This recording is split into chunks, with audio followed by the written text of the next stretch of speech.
Cette chronique est une présentation de l'atelier de mécanique J.L. Leclerc et Fils. Aujourd'hui, je vais vous parler de survoltage.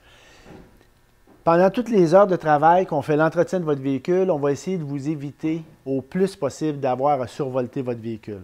Par contre, on peut oublier une porte ouverte, oublier un accessoire, oublier une lumière, ce qui va faire en sorte que la batterie va se décharger. Puis au froid, la batterie risque de se décharger beaucoup plus vite. Si on a à recharger ou à survolter la batterie, il faut faire attention. Beaucoup d'électronique là-dedans. Si on installe un chargeur de batterie de façon non conforme ou si on fait un survoltage de façon non conforme, on risque d'endommager des pièces. Ça veut dire que si vous êtes vraiment à l'aise à faire un survoltage ou à vous faire faire un survoltage, allez-y. Sinon, c'est mieux d'appeler quelqu'un qui s'y connaît pour s'assurer de minimiser les risques de bris. Par contre, si vous avez décidé de le survolter ou de vous faire survolter parce que vous n'avez pas le choix ou bon, sachez que le véhicule en panne, c'est lui qu'on branche en premier et c'est lui qu'on branche en dernier. On branche le véhicule en panne sur le positif de la batterie, le véhicule qui nous survolte, le positif aussi. On branche le négatif sur le véhicule en marche et le négatif sur le véhicule en panne.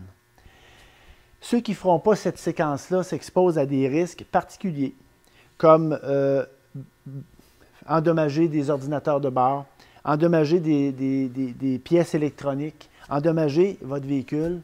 Qui dit pièces électroniques dit souvent des réparations coûteuses. Alors, faites attention.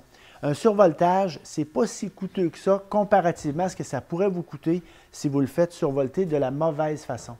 Un petit rappel, quand on survolte un véhicule, le mieux, c'est toujours de prendre une batterie d'appoint appelée comme booster pack. Ça, il y a des sécurités là-dedans qui font en sorte qu'ils minimisent les risques. Puis un autre appel, quand on fait survolter notre véhicule, que ce soit avec un booster pack ou avec un autre véhicule, on se doit de tout débrancher ce qu'il y a à l'intérieur qui pourrait être un branchement cellulaire, un branchement pour un portable.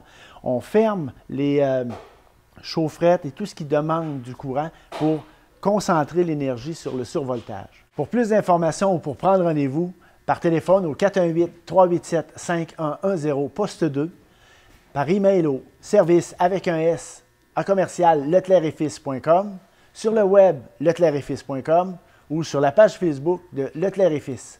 Parce que chez Leclerc et Fils, on dit ce qu'on fait, on fait ce qu'on dit. C'est promis, écrit, c'est garanti. Cette chronique est une présentation de l'atelier de mécanique J.L. Leclerc et Fils.